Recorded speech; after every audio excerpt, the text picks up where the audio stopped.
Hello and welcome to blade learner. I am Sudhanshu and स्वागत है आप सभी का ब्लेड लर्नर पे। तो नेशनल इनकम अकाउंटिंग की सीरीज को कंटिन्यू करते हुए हम लोग 5वें लेसन पे आ गए हैं, जिसमें कि आज हम पढ़ने वाले हैं कि what is the difference between final goods and intermediate goods की क्या डिफरेंस होता है एंड क्यों ये रीज़न दिया जाता है कि हम इंटरमीडिएट गुड्स को नेशनल आउटपुट कैलकुलेट करते वक्त नहीं लेते हैं एंड क्यों हम फाइनल गुड्स को ही लेते हैं। सो उसको भी हम देखेंगे। So let's get started. Final goods versus intermediate goods. Now पहला जो पॉइंट है वो क्या है? Final goods refer to those goods which are use either for consumption और फॉर इन्वेस्टमेंट। यानी कि अच्छा, जब हम फाइनल गुड्स और इंटरमीडिएट गुड्स पढ़ रहे हैं तो आप ये क्लैरिटी दिमाग में रखिए कि हमें अब गुड्स के नेचर पे नहीं जाना है।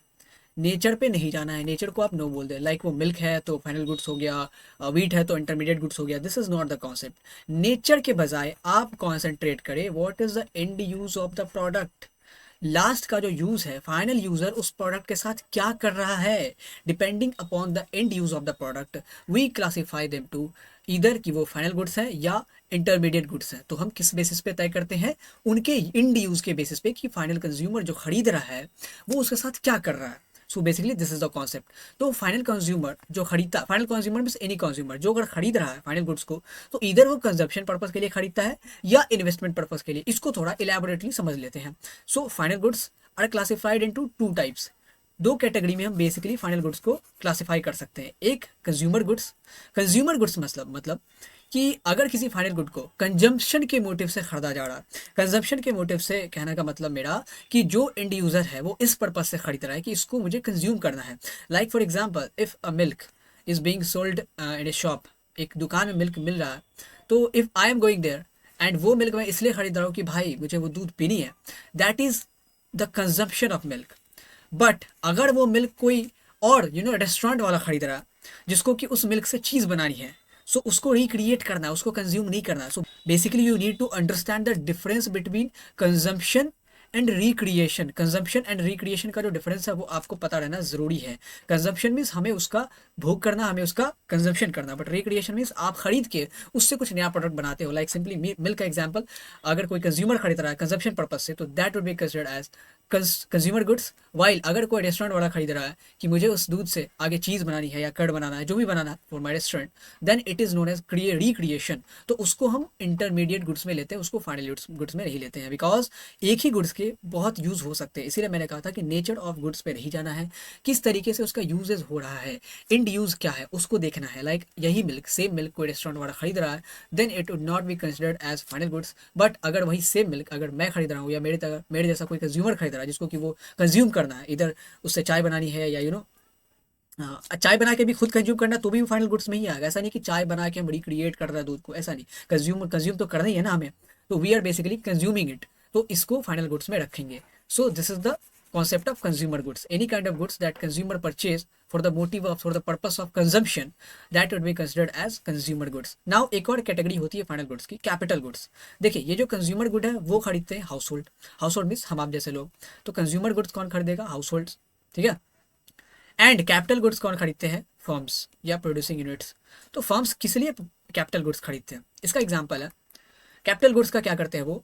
कैपिटल गुड्स क्या करते हैं उनको? To help in production process. जैसे मान लीजिए कि मेरी कार बनाने की फैक्ट्री है, तो कार बनाने की जो फैक्ट्री है, and in previous lesson I have told you कि हमें किन किन चीज़ों की ज़रूरत पड़ती है, लैंड की, लेबर की, कैपिटल की, एंटरप्रेन्योर की।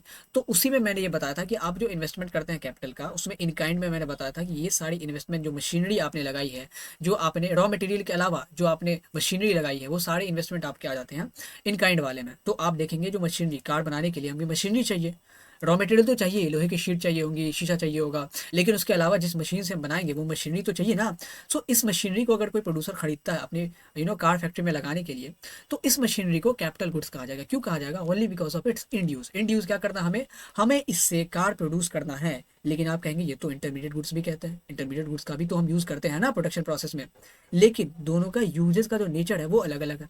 मैं फिर से एम्फेसाइज कर रहा हूँ, हमें एंड यूज पे फोकस करना है। इस मशीनरी को खरीद के हम करेंगे क्या, अपने प्लांट में लगाएंगे एंड देन इसके बाद इसको रिक्रिएट तो नहीं किया जाएगा ना। ये हमें हेल्प करेगा कार बनाने में, लाइक हम मेटल की शीट लाएंगे, उसको मोल्ड करके फिर से कार का बम्पर बनाया जाएगा या जो भी बनाया जाएगा, तो उसमें हेल्प करेगी ये मशीनरी। इसका मतलब ये नहीं कि इस मशीनरी को हम रिक्रिएट करेंगे, इस मशीनरी से हम कुछ बना देंगे, इस मशीनरी की हम सहायता ले रहे हैं, ना कि इसको हम मोल्ड करके रिक्रिएट करके कुछ नया प्रोडक्ट बना रहा है। अगर वैसा होता तो वो इंटरमीडिएट गुड्स में आता। सो this is the difference between capital goods. Capital goods भी आप कह सकते हैं, देखिए capital goods is a part of producer goods, and producer goods में रॉ मटेरियल भी आ जाता है। बेसिकली दो टाइप के गुड्स खरीदते हैं फर्म्स, एक तो रॉ मटेरियल जिसका यूज करते हैं प्रोडक्शन प्रोसेस में, जिसको रिक्रिएट किया जाता है, एंड एक होता है capital goods. Capital goods is an investment, जैसा कि ये मशीनरी हमारे लिए इन्वेस्टमेंट है। अगर मैं कोई फर्म चलाता हूँ, like I am a owner of car plant, तो ये मशीनरी मेरे लिए कैपिटल गुड्स है, क्योंकि इससे मुझे सालों साल तक रॉ मटेरियल को मोल्ड करके उससे एक फिनिश प्रोडक्ट तैयार करना है। लेकिन जो रॉ मटेरियल है वो मेरे लिए इंटरमीडिएट गुड्स है, क्योंकि उसका यूज मुझे इसी साल कर लेना है, इसी अकाउंटिंग ईयर में उसको कंज्यूम करके उससे नया प्रोडक्ट बनाना है। सो बेसिकली इंड यूज क्या होना चाहिए, कैपिटल गुड का इंड यूज क्या होता है, इसको सालों साल यूज करना है एंड इसको इन्वॉल्व नहीं करते हम प्रोडक्शन प्रोसेस में, इससे हेल्प ली जाती है, इसको इन्वॉल्व नहीं किया जाता। कभी आपने देखा कि मशीनरी को ही हम, जैसे जो मशीनरी होता है, जो आप देखेंगे कि गेहूं को आटा में बदलता है, तो हमने मशीनरी को थोड़ी हम पीस देते हैं, तो गेहूं को पीसते हैं ना। सो बेसिकली गेहूं इज देयर इंटरमीडिएट गुड्स। यहाँ तो मशीनरी की हेल्प ली जा रही है, तो मशीनरी को हम कैपिटल गुड्स कहेंगे, because they are there to help in the production process, not to be consumed during the production process. So basically this is the bifurcation. Now अगली जो कैटेगरी है इंटरमीडिएट गुड्स की, तो intermediate goods refers to those goods which are used either for resale, और resale की जगह आप recreation भी यूज कर सकते हैं, recreation to recreate anything, resale और रिक्रिएशन, और for further production in the same year. जैसा आप मान लीजिए कि लाइक इंटरमीडिएट गुड्स का मतलब क्या होता है कि to be used in a production process. Like example लेके समझते हैं, लाइक एक गन्ना है, शुगर केन है, और हमारे यूपी बिहार में आप देखेंगे तो शुगर मिल बहुत ज़्यादा ट्रेंड में रहती है, तो इसीलिए शुगर का एग्जांपल मैं बार बार लेता हूँ, चाहे वो लैंड लेबर कैपिटल समझाना था या इंटरमीडिएट गुड्स। तो यहाँ आप देखें कि शुगर बनाने के लिए जो प्राइमरी रिक्वायरमेंट होती है रॉ मटेरियल की, वो होता है आपको शुगर केन चाहिए, ठीक है। तो शुगर केन हम खरीद के लाते हैं कहाँ से, मंडी से खरीद के लाते हैं। तो शुगर केन जो हम खरीद के लाते हैं उसको फिर हम यूज़ करते हैं, उसका फिर रस निकालते हैं, फिर चाशनी बनाते हैं उससे, देन जो उसका पूरा हम क्रिस्टलाइजेशन होता है, तो फिर उससे जाके लास्ट में शुगर बनती है। तो ये जो पूरा प्रोसेस है, इसमें रॉ मटेरियल क्या हुआ, गन्ना हुआ, शुगर केन हुआ। तो शुगर केन को जब हमने खरीदा था तो इसलिए थोड़ी ना खरीदा था कि इसको सालों साल चलाएंगे एंड इससे शुगर बनेगी, इसका हेल्प करके शुगर नहीं बनती, इसी से शुगर बनती है। मशीनरी का हेल्प करके हम कार बनाते थे, मशीनरी से थोड़ी ना कार बनाते थे, कार तो मेटल की शीट से बनेगी, शीशे से बनेगी या इंजन से बनेगी, ठीक है। तो यहाँ गन्ने से शुगर बनेगी, ठीक है, ना कि शुगर की मशीनरी से। तो basically this is the difference. Intermediate goods are those goods who are there to be used in production process, while capital goods are there to help in the production process. अगर यही sugar mill में जो गन्ना है वो हमारे लिए production process में यूज होने के लिए हमने लाया है, कि हम इसको प्रोडक्शन प्रोसेस के दौरान कंज्यूम कर देंगे, गन्ना ट्रांसफॉर्म होकर चाशनी में बदलेगा, फिर उससे हम चीनी बनाएंगे, बाद में फिर वो क्रिस्टल के फॉर्म में शुगर बन जाएगा। लेकिन ये जो शुगर मिल में हमने मशीनरी लगाई है वो तो सिर्फ वहाँ हेल्प करने के लिए है ना, वो थोड़ी ना बदलती है। लाइक हमने गन्ने से शुगर बना दिया तो गन्ना तो शुगर में तब्दील हो गया, लेकिन मशीनरी तो वैसी की वैसी है ना। तो machinery is basically there to help in the production process, उसका काम ही यही है। उसको हम इन्वॉल्व नहीं करते हैं प्रोडक्शन प्रोसेस में, मशीनरी को हम रिक्रिएट थोड़ी ना करते हैं, मशीनरी की सहायता ली जाती है। So basically machinery is an investment and anything which is an investment to the business is to be considered as capital goods, and जिसका कि हम कंजम्पशन करने वाले हैं उसी साल में, बिजनेस के दौरान, प्रोडक्शन प्रोसेस के दौरान कंजम्पशन। मैं यहाँ कंज्यूमर वाली कंजम्पशन की बात नहीं कर रहा हूँ, जो भी गुड्स बिजनेस खरीदते हैं। एक तो तय बात है कि इंटरमीडिएट गुड्स केवल फर्म्स ही खरीदेंगे, क्योंकि हाउस होल्ड जो खरीदेगी वो तो अपने कंजम्पशन के लिए खरीदेगी। एंड एक और चीज़ यहाँ पॉइंट आउट करने की चीज़ है कि हमें जो रीसेल करना है एंड फर्दर प्रोडक्शन में जो उसको कंज्यूम करना है वो सेम ईयर में होना चाहिए। लाइक इस गन्ने को अगर हमने 2020 में खरीदा, 2020 के अकाउंटिंग ईयर के शुरू में, मान लीजिए अप्रैल 2020 में, तो हमें अगले 31 मार्च 2021 तक इसको कंज्यूम करके इसका शुगर बन जाना चाहिए। अगर नहीं बना तो that would be considered as our closing stock, तो ये इंटरमीडिएट गुड्स में नहीं आएगा। So basically this is the concept. तो intermediate goods are those goods which are used either for resale या रिक्रिएशन का या फर्दर प्रोडक्शन में इन द सेम ईयर, उसी साल में। अगर उस साल में इतना इतना गन्ने का प्रोडक्शन, इतना गन्ने का यूज हम नहीं कर पाए शुगर बनाने में, तो that would be considered as our closing stock, उसको हम इंटरमीडिएट गुड्स नहीं कहेंगे, क्योंकि इंटरमीडिएट गुड्स तब तो होगा ना जब कुछ फिनिश्ड प्रोडक्ट बना है। तो अगर फिनिश्ड प्रोडक्ट बना ही नहीं, हमने अपने गन्ने को यूज़ किया ही नहीं, तो that would be considered as closing stock. So basically this is the concept, hope कि आपको समझ में आ रहा होगा। नाउ आगे चल के देखते हैं फाइनल गुड्स जो कि फिनिश्ड गुड्स है, इसीलिए हम उसको नेशनल इनकम में काउंट करते हैं। वहीं पे इंटरमीडिएट गुड्स को हम नेशनल इनकम में कैलकुलेट नहीं करते हैं, क्योंकि इससे डबल काउंटिंग हो जाएगी। एंड वो कैसे होगी, वो जब हम नेशनल इनकम पढ़ेंगे तो तफसील से पढ़ेंगे। जस्ट आप ऐसा समझे कि इंटरमीडिएट गुड्स को इसलिए नहीं लेते हैं क्योंकि डबल काउंटिंग होगी। सिंपल एग्जाम्पल अगर देना हो तो देखिए, शुगर से शुगर केन हमने बनाया, ठीक है। शुगर केन का कुछ प्राइस होगा, लाइक जिस मालिक ने, जो शुगर मिल का मालिक था, उसने 1000 रुपीज़ में 1 क्विंटल खरीदा था, ठीक है, 1 क्विंटल 1000 रुपीज़ में।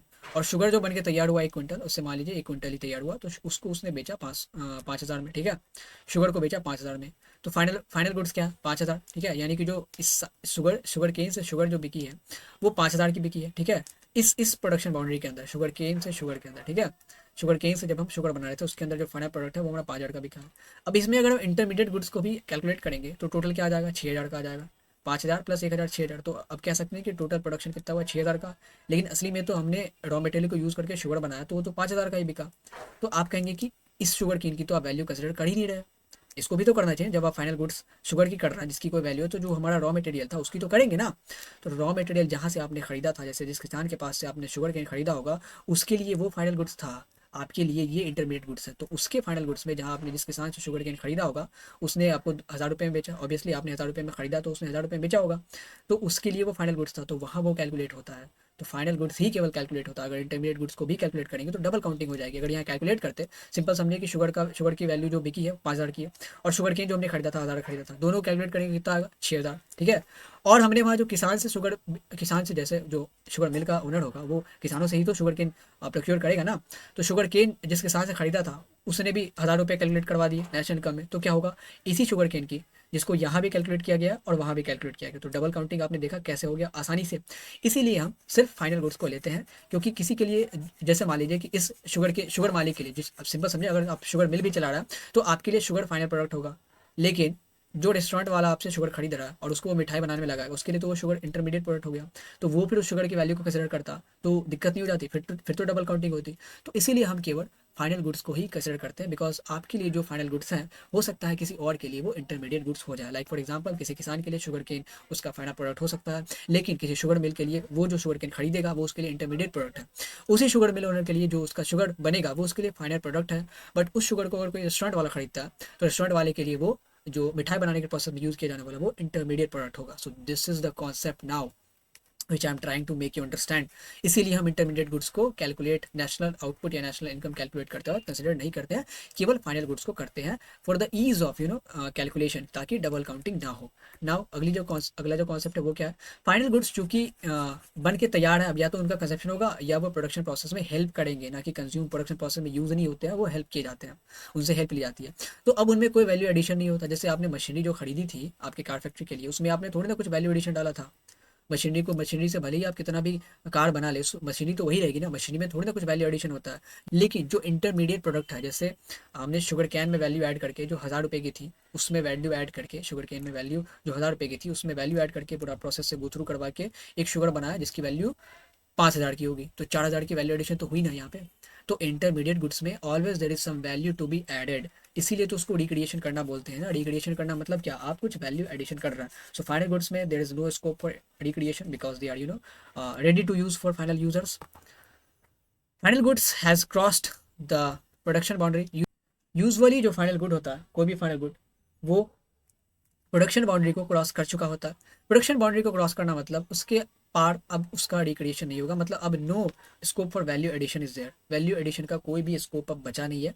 यानी कि अब वो इंड यूज के लिए तैयार है, अब अपने फाइनल यूज के लिए तैयार है, यानी कि इधर कंजप्शन होगा उसका या इन्वेस्टमेंट होगा। तो final goods has crossed the production boundary. इसका मतलब क्या हुआ, प्रोडक्शन बाउंड्री का मतलब क्या हुआ, production boundary is just an imaginary line, एक इमेजिनरी लाइन है। इसके पीछे अगर कोई भी गुड्स है, जब तक कोई भी गुड्स प्रोडक्शन बाउंड्री के अंदर रहेगी तब तक उसमें रिक्रिएशन होता रहेगा। जैसे प्रोडक्शन बाउंड्री के अंदर वीट है तो वीट से फ्लोर बनेगा, फिर फ्लोर से ब्रेड बनेगा, फिर ब्रेड से केक बनेगा, पुडिंग बनेगी। तो ये सारी चीज़ें जब तक फाइनल प्रोडक्ट बन के तैयार नहीं होती तब तक वो प्रोडक्शन बाउंड्री के अंदर ही रहती है। That means if I am saying कि some good is bit within the production boundary, अभी तक वो प्रोडक्शन बाउंड्री के अंदर ही है, दैट मीन्स कि still now this is intermediate goods, अभी तक वो फाइनल गुड्स में तब्दील नहीं हुआ है। लेकिन अगर किसी गुड्स ने प्रोडक्शन बाउंड्री को पार कर लिया, production boundary is nothing called boundary, वो एक इमेजिनरी लाइन होता है, तो हम कहते हैं कि वो जो गुड्स है जिसने कि प्रोडक्शन बाउंड्री को पार किया, that is now to be considered as final goods. Like वो जो पुडिंग बन के तैयार हो गई, वो अब कंज्यूम होने के लिए तैयार है, तो उसको हम फाइनल गुड्स करार देंगे। सो basically this is the concept. वहीं पे intermediate goods is still with in the production boundary.